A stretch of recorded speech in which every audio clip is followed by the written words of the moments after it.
Hello and welcome to Storehouse 7 Ministries with me, Chris Wickland, carrying on through the book of Revelation. I am sorry that we've taken a bit of a break recently.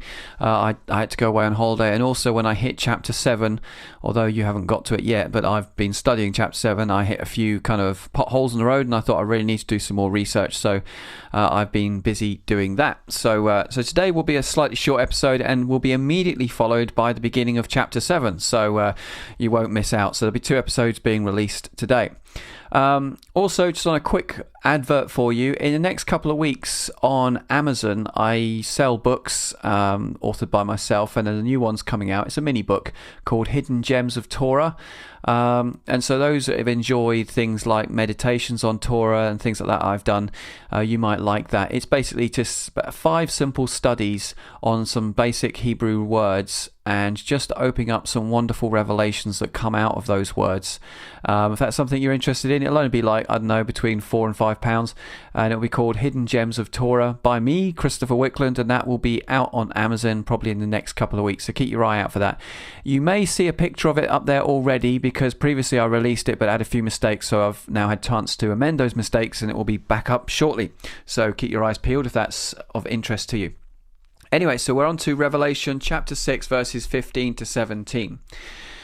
And the kings of the earth, the great men, the rich men, the commanders, the mighty men, every slave and every free man, hid themselves in the caves and in the rocks and mountains, and said to the mountains and the rocks, Fall on us, and hide us from the face of him who sits on the throne, and from the wrath of the Lamb, for the great day of his wrath has come, and who is able to stand?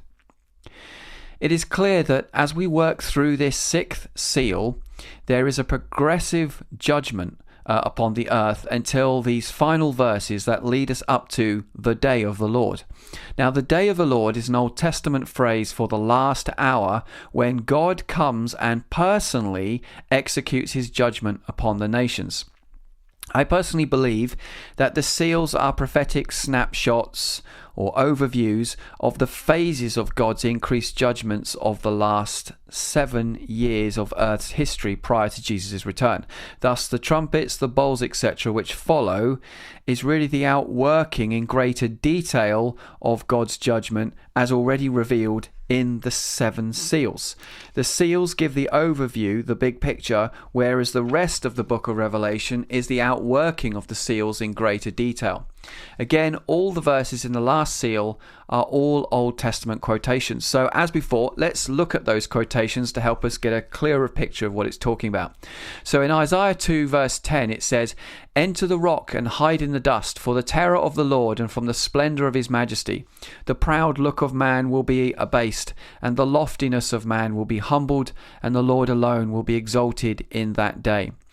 Isaiah 2 verses 19 to 21. Men will go into caves of the rocks and into the holes of the ground before the terror of the Lord and the splendour of his majesty, when he arises to make the earth tremble. In that day men will cast away the moles and the bats, their idols of silver and their idols of gold, which they made for themselves to worship, in order to go into the caverns of the rocks and the clefts of the cliffs, before the terror of the Lord and the splendour of his majesty, when he arises to make the earth tremble. Isaiah 24 verses 21 to 23. So it will happen in that day that the Lord will punish the host of heaven on high and the kings on the earth. They will be gathered together like prisoners in the dungeon and will be confined in prison. And after many days they will be punished.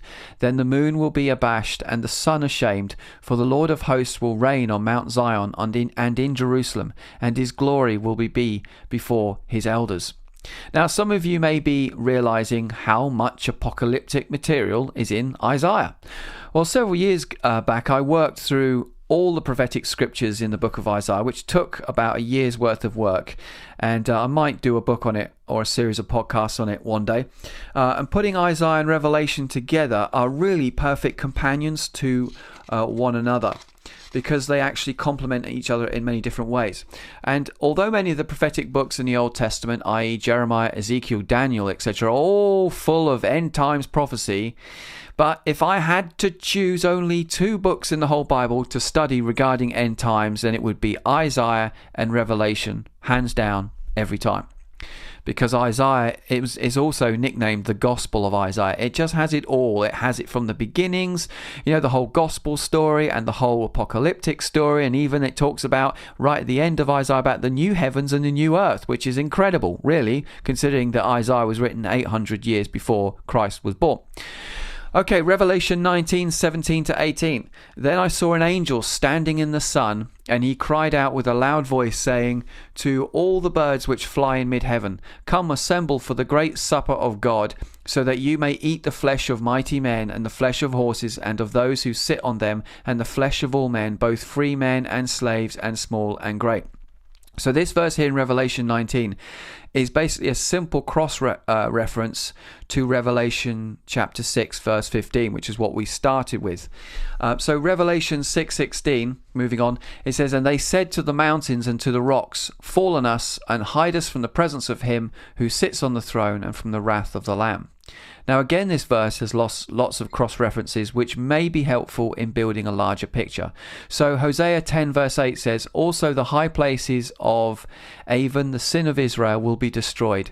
Thorn and thistle will grow on their altars. Then they will say to the mountains, Cover us, and to the hills, Fall on us. So you're starting to see here now patterns. So Revelation itself has over 400 quotations outside of itself back to the apocalyptic literature of the Old Testament. And this is why, if you want to understand the book of Revelation, you really need to know your Old Testament. Another Old Testament scripture, Isaiah 2:17-19. The pride of man will be humbled, and the loftiness of men will be abased, and the Lord alone will be exalted in that day. But the idols will completely vanish. Men will go into caves of rocks and its holes of the ground before the terror of the Lord and the splendor of his majesty when he arises to make the earth tremble. The sixth seal is complex because it reveals several key components. Verse 12, a great earthquake, the sun turns black and the moon blood red. Verse 13, we have stars, angels fall to the earth. Verse 14, the sky split apart and rolled up and every island moved out of its place. Verse 15, all the unbelievers try to flee from the terrible wrath of God. Verse 16, the unbelievers want to flee from the very presence of God. And verse 17, the day of the Lord is executed upon the earth.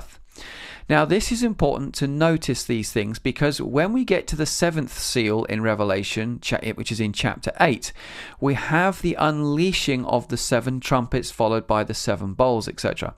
And it is as though the first six seals is the macro, the big overall picture. But the seventh seal is the micro, a more detailed look at the last moments upon the earth with the finer nuances and details of those last days upon the earth and how God executes those judgments via the trumpets and the bowls, etc. Now, Revelation chapter 6 ends with these chilling words. For the great day of their wrath has come, and who is able to stand? Revelation chapter 6 closes with a cold and chilling warning of what is about to commence and follow, as they now have to witness with their own eyes the unleashing of God's vengeance and judgment personally. It says in Hebrews 10:31, it is a dreadful thing to fall into the hands of the living God. And so the day of the Lord, that Old Testament phrase that's used an awful lot in the apocalyptic literature of the Old Testament, the day of the Lord is really the day when Jesus returns to pour out his own wrath personally upon the nations of the earth. And so we'll talk about that more as the book of Revelation unfolds. So that concludes chapter 6 of the book of Revelation. As I said, today I'm going to do a double bill, so I shall have the beginnings of chapter 7 ready for you after you've listened to this podcast. So until then, be blessed and I'll see you soon. Bye-bye.